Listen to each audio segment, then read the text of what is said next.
आंसू आपके निकले आंख मेरी हो, आंसू आपके निकले आंख मेरी हो, दिल आपका धड़के धड़कन मेरी हो, दिल आपका धड़के धड़कन मेरी हो। खुदा करे हम दोनों की दोस्ती इतनी गहरी हो कि मेहनत आप करो और नाम हमारा हो, मेहनत आप करो और नाम हमारा हो। दोस्तों, अपने जो ज्योग्राफी की क्लासें चल रही थी उन क्लासों के आज अपने आगे हैं पवन।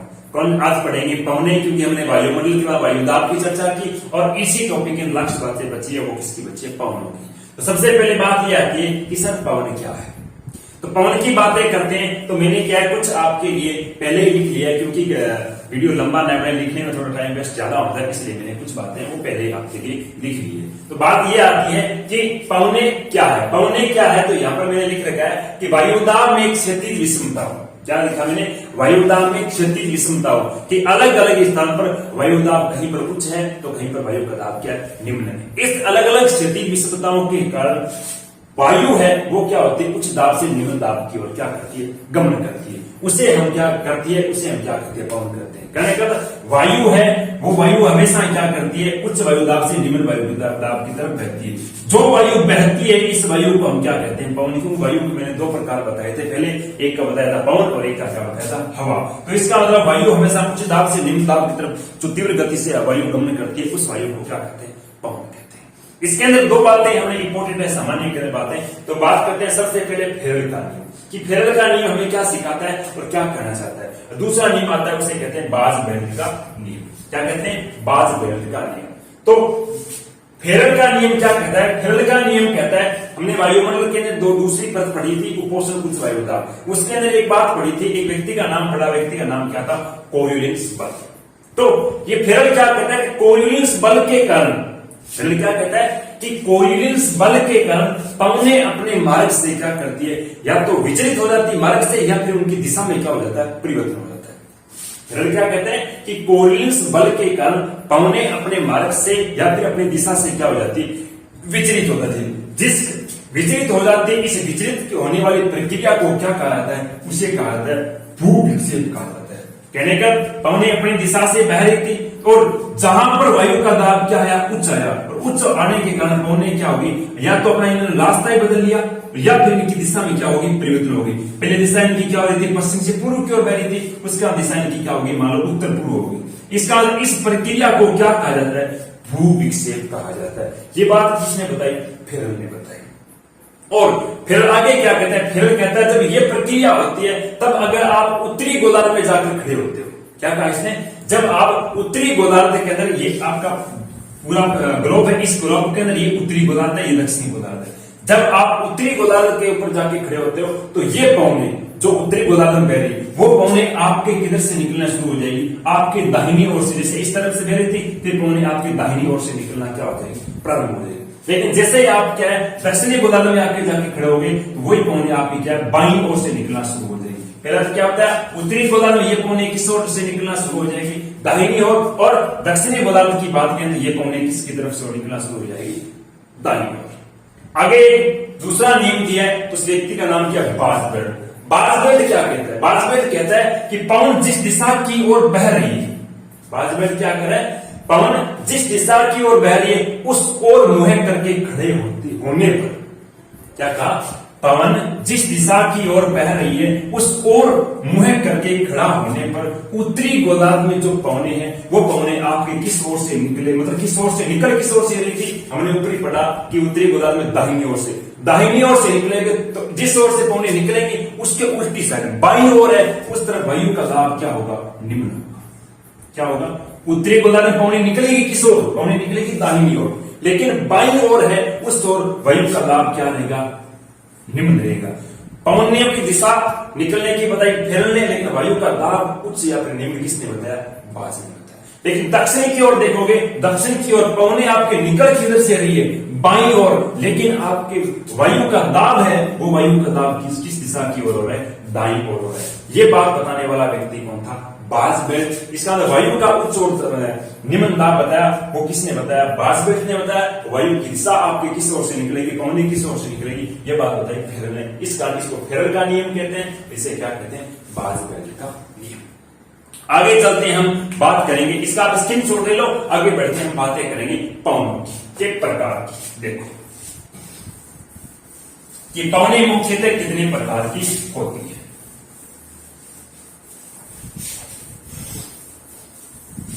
देखो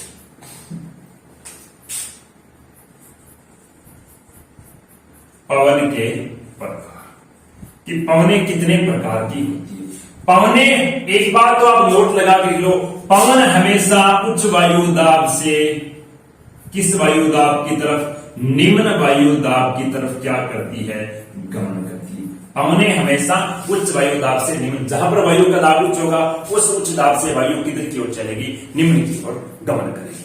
दूसरी बात, अब बात करते हैं पवनें कितनी, पवनें मुख्यतः कितने प्रकार की होती है। पवनें मुख्यतः 3 प्रकार की होती है।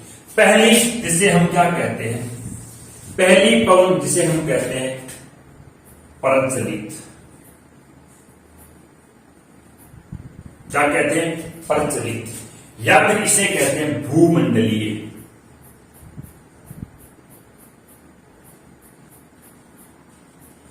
भूमंडलीय, या फिर इसे कहते हैं क्या, स्थायी पवन। कहने कर ऐसी पवनें, जो पवनें क्या है, पहली बात तो प्रचलित है, दूसरी बात भूमि के ऊपर उनकी दिशा है, उनका जो क्षेत्र है वो क्या स्थायी हो, ऐसी पवनों को क्या कहा जाता है, ऐसी पवनों को स्थायी, प्रचलित या फिर भूमंडलीय पवन कहा जाता है। दूसरी पवन आती है, उस पवन को हम क्या कहते हैं, दूसरी पवन है उसे हम कहते हैं मौसमी, या फिर कह सकते हैं सामयिक पवन। क्या कहा, मौसमी, या फिर मैंने क्या बताया, सामयिक पवन। कि ऐसे पवन जो मौसम या फिर समय के अनुसार क्या करती है, गमन करती है, उन्हें हम क्या कहते हैं, मौसमी या फिर सामयिक पवन कहते हैं। तीसरी पवन आती है, उसे हम क्या कहते हैं, इसे कहते हैं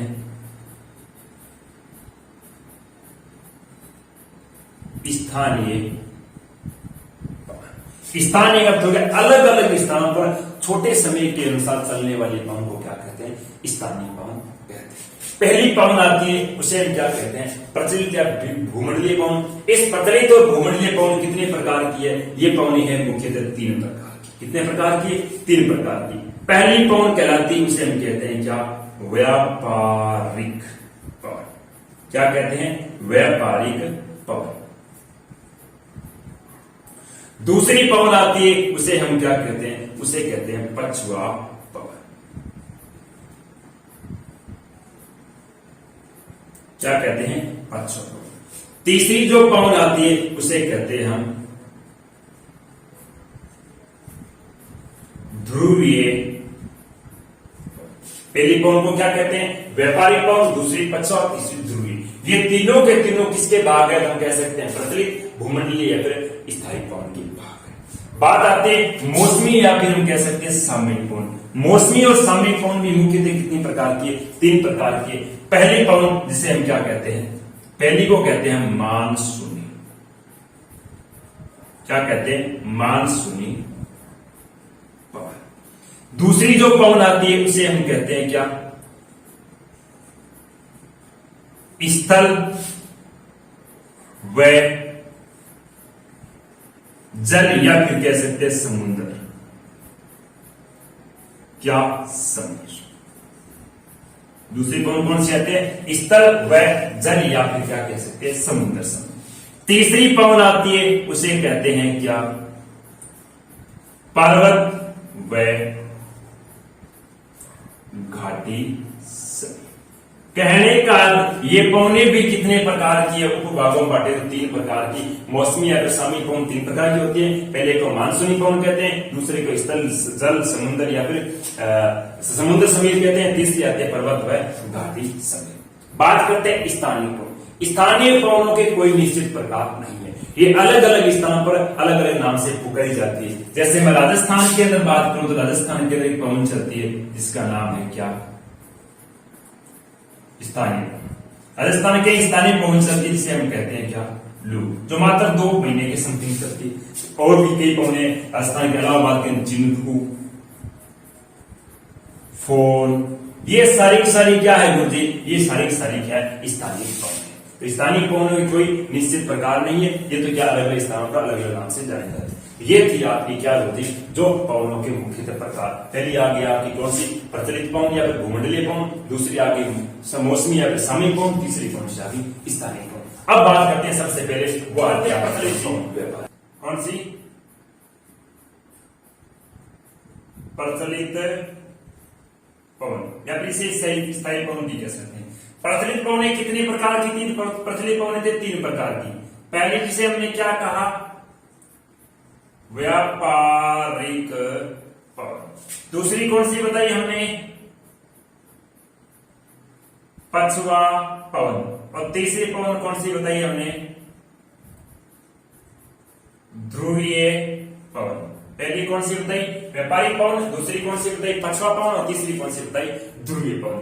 तो हम सबसे पहले बात करते हैं गुरुजी किसकी? व्यापारिक पवनों की। व्यापारिक पवनों का सबसे पहले मैंने बताया कि पवन उच्च वायुदाब से किसकी ओर बहती है? निम्न वायुदाब की तरफ बहती है। इसका मतलब आपके इस ग्लोब की ओर मैंने दिख रहा है आपको कितनी पेटियां बनी हुई है? 7 पेटी बनी है। सबसे पहले भूमध्य रेखा वाली पेटी जिसे आपके कौन सी? निम्न वायुदाब की पेटी। उसके बाद 25 और 30 के मध्य कौन सी बनी हुई थी?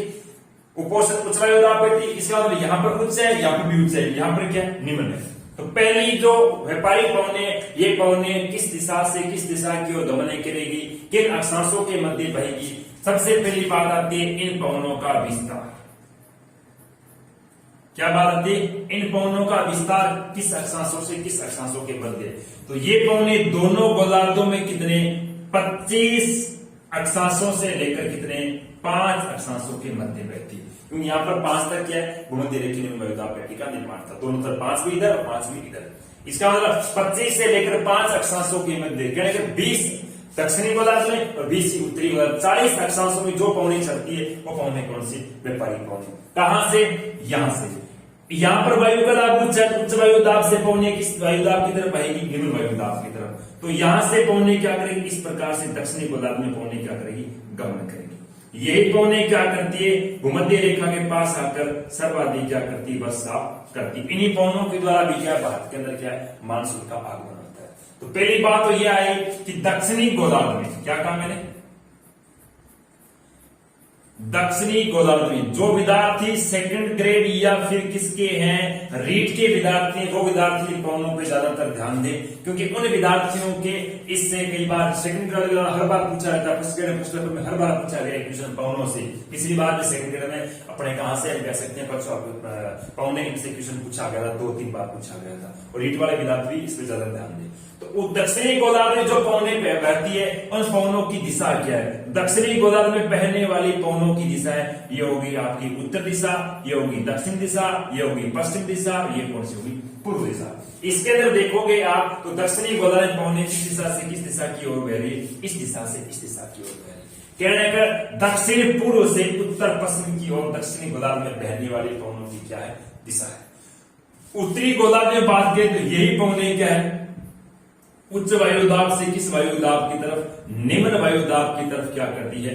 गमन करती है। इस कारण उत्तरी गोलार्ध में इन पवनों की दिशा क्या है? ये तो आगे दक्षिणी गोलार्ध। अगर उत्तरी गोलार्ध में अगर इन पवनों की दिशा की बात करूं तो उत्तरी गोलार्ध में इन पवनों की दिशा है वो क्या है? देखो उत्तरी गोलार्ध में इन पवनों की दिशा ये उत्तर दिशा, दक्षिण दिशा, पश्चिम दिशा और कौन सी होगी? पूर्व दिशा। तो उत्तरी गोलार्ध में उत्तर पूर्व से ये किस दिशा की ओर बहती है? दक्षिण पश्चिम की ओर बहती है। ये थी आपकी कौन सी? व्यापारिक पवन है। दूसरी पवन है आपके सामने, वो कौन सी है? दूसरी है पछुआ पवन। इन पवनों को व्यापारिक पवन क्यों कहते हैं? ये जो क्षेत्र था ये क्षेत्र था व्यापारियों का क्षेत्र, और इस व्यापारिक क्षेत्र से यहाँ पर मैंने बताया स्पेन वगैरह जैसे लोग घोड़े का क्या व्यापार करते तो इस अक्षांशों के मध्य से करते थे, इसलिए ये व्यापारिक पवन कहते हैं। बात आती है क्या इसके बाद में? पछुआ पवन। तो पछुआ पवन है पहली बात तो इन पवनों का विस्तार किन अक्षांशों से किन अक्षांशों के मध्य है। बात क्या आती है? विस्तार की। विस्तार की अगर चर्चा करें तो ये पवने बहती है कितनी? 30 से लेकर कितने? 60 डिग्री तक। कितने? 30 से लेकर 60 डिग्री अक्षांशों के मध्य क्या करती बहती? वो बहेगी 40, ये बहेगी कितनी? 30 उत्तरी गोलार्ध में, 30 दक्षिणी गोलार्ध में, करेंगे 60 अक्षांशों के मध्य ये पवने क्या करती? इन पवनों की उत्पत्ति पश्चिम से पूर्व की ओर होती है, इसका मतलब इन्हें क्या कहा जाता है? पछुआ पवन कहा जाता है। ये पवनें किस दिशा, यहाँ पर वायु का दाब उच्च है, इसका मतलब उच्च वायु दाब से पवनें किधर की ओर बहती है, निम्न वायु दाब की तरफ। तो यहां से पवनें क्या करेगी, निम्न वायु दाब की तरफ क्या करती है, गमन करती है, इस प्रकार से। ऐसे ये पवनें क्या करेगी, इस प्रकार से उत्तरी गोलार्ध में, और इसी प्रकार से किस गोलार्ध में, दक्षिणी गोलार्ध में क्या करेगी, गमन करेगी। देखो सर, पश्चिमा पवनें उत्तरी गोलार्ध में 30 से 60 डिग्री और दक्षिणी गोलार्ध भी 30 से 60 डिग्री। उत्तरी गोलार्ध में बहने वाली पवनों की दिशा क्या है, तो उत्तरी गोलार्ध में बहने वाली पवनों की दिशा है वो क्या है, पश्चिम से पूर्व।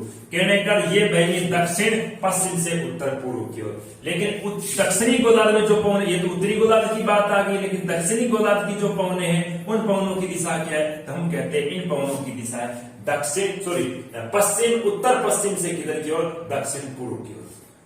दक्षिणी गोलार्ध में उत्तर पश्चिम से किस दिशा की ओर, दक्षिण पूर्व की ओर दक्षिणी गोलार्ध की पश्चिम पवनें बहती है। उत्तरी गोलार्ध की पश्चिम पवनें वो किस दिशा से, उत्तर पश्चिम से दक्षिण पूर्व की ओर बहती है। इसका मतलब कितनी पवनें आ गई, 2 पवनें आ गई। लास्ट जो स्थानीय या फिर प्रचलित पवन आती है उसको क्या कहते हैं, ध्रुवीय पवन। और ध्रुवीय पवन है, इन पवनों का विस्तार सबसे पहले तो बात आती है, क्या बात आती है, विस्तार, कि इन पवनों का विस्तार कहां से कहां तक है। तो इन पवनों का विस्तार है कहां, 65 से लेकर कितने डिग्री तक, तो हम कह सकते हैं 65 से लेकर 85 डिग्री तक। इसका मतलब इनका भी विस्तार लगभग कितना हो गया, 20 अक्षांशों के मध्य, 20 उत्तरी में और 20 किसके अंदर, दक्षिण के अंदर। बात आती है इन पवनों की दिशा, तो यहाँ पर वायु का दाब उच्च है, इसका मतलब यहाँ पर निम्न है। पवनें उच्च वायु दाब से किस वायु दाब की तरफ, निम्न वायु दाब की। यहाँ पर ज्यादातर अक्षांशों का विस्तार और पवनों की दिशा से पूछा जाता है। छोटे कंपटीशन में ऐसे प्रश्न पूछे ही जाते, ज्यादातर रीट सेकंड ग्रेड या फर्स्ट ग्रेड में पूछे जाएंगे। तो उत्तरी गोलार्ध के अंदर कहा, यहां से पवनें बहेगी, वो बहेगी निम्न वायु दाब की तरफ, ऐसे। इसके अंदर भी और इसके अंदर भी, इसके समकक्ष बहेगी। तो कहने का उत्तरी गोलार्ध में ये पवनें किस दिशा की ओर बहती है, तो उत्तरी गोलार्ध में वही जो अपनी व्यापारी पवनें बह रही थी। व्यापारी पवनें का उत्तर से दक्षिण और ये पूर्व।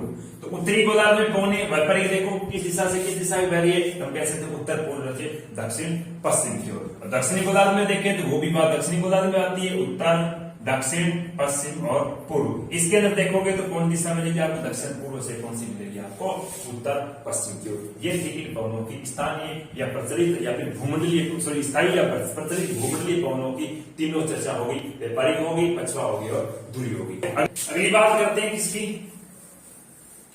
अगली जो पवन आती है इसका स्क्रीनशॉट ले लो आप पवनों का, ताकि आपके लिए कोई दिक्कत ना हो। नेक्स्ट बात करते हैं, वो आती है किसकी, अगली जो पवन आती है उसे हमने क्या, सामयिक पवन कहा था। क्या कहा था,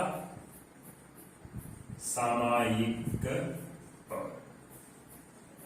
इसे मौसमी पवन भी कह सकते हैं, मौसमी पवन।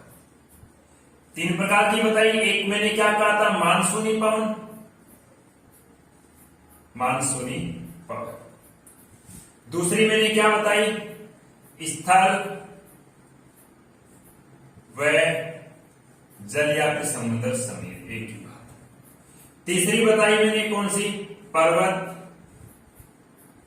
व घाटी समीर, 3 बताई।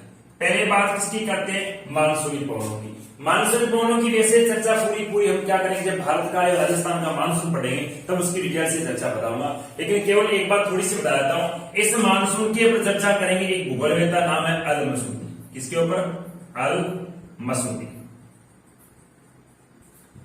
अल मसूदी ने क्या कहा कि मौसम के अनुसार, अल मसूदी ने क्या कहा, मौसम के अनुसार जो पवनें अपनी दिशा और क्या रास्ते का परिवर्तन करते हैं उन्हें कहते हैं मानसूनी पवनें। इसने क्या बताया था, इसने बताया था ये पवनें 6 माह तक, तो किस माह, 6 माह, कौन से, जो शीतकाल वाले 6 माह होते हैं तब तो ये पवनें चलते किस मार्ग से, स्थल भाग से किसकी ओर, जल भाग की तरफ, मतलब स्थल भाग से समुद्रों की ओर चलती है। लेकिन 6 माह कौन से होते हैं, 6 माह जो ग्रीष्म काल वाले होते हैं, इन 6 माह ग्रीष्म काल वालों में ये बहती है जल भाग से किस भाग की ओर, स्थल भाग की ओर गमन करती है।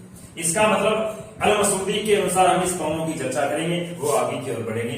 एक बार हम चर्चा करेंगे वो कि इसकी स्थल, जल समीर और पर्वत व घाटी समीर की चर्चा करेंगे। इसका थोड़ा सा लिख लिया और साथ साथ, बाकी इसमें ज्यादा कोई चर्चा अपने नहीं रहती है। चलो ठीक है।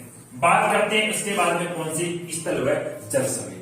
स्थल व जल समीर की बात करते हैं, मैं पहले बता देता हूं आपको किसकी मैं बात करूंगा, दिन की अवस्था है। किसकी बात कर रहा हूं, दिन की अवस्था है। देखो ये आपका सूर्य है, ये है आपका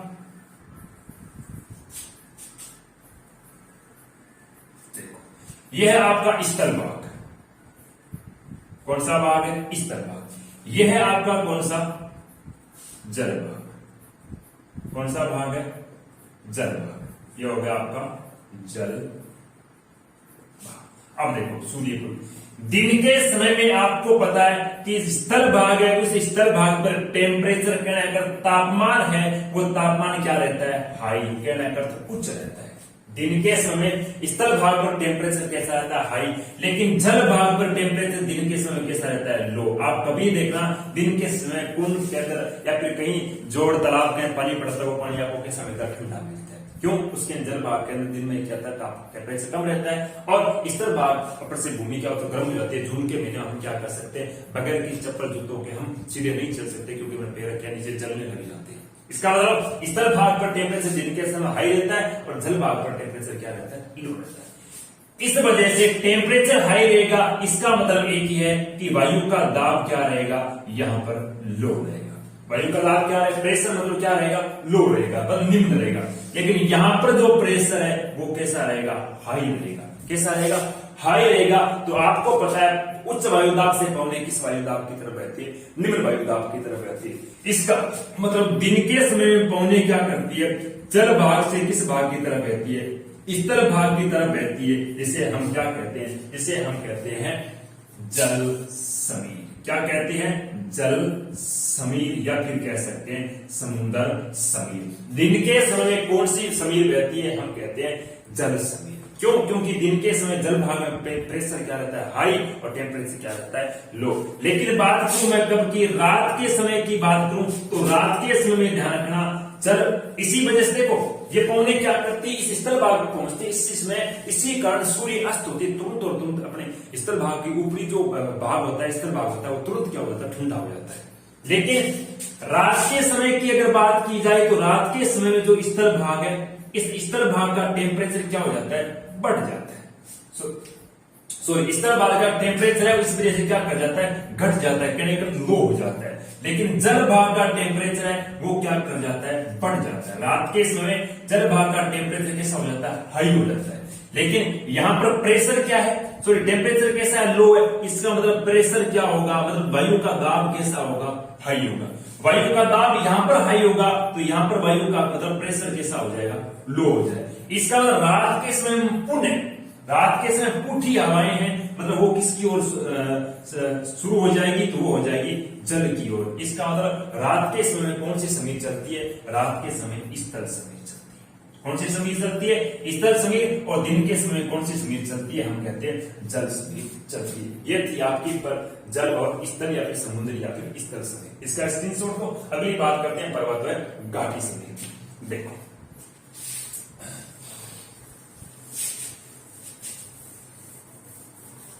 पर्वत व घाटी समीर। नेक्स्ट बात इसकी करते हैं, पर्वत व घाटी समीर। देखो पर्वत व घाटी समीर की बात करें तो यह है आपके सामने पर्वत का चित्र।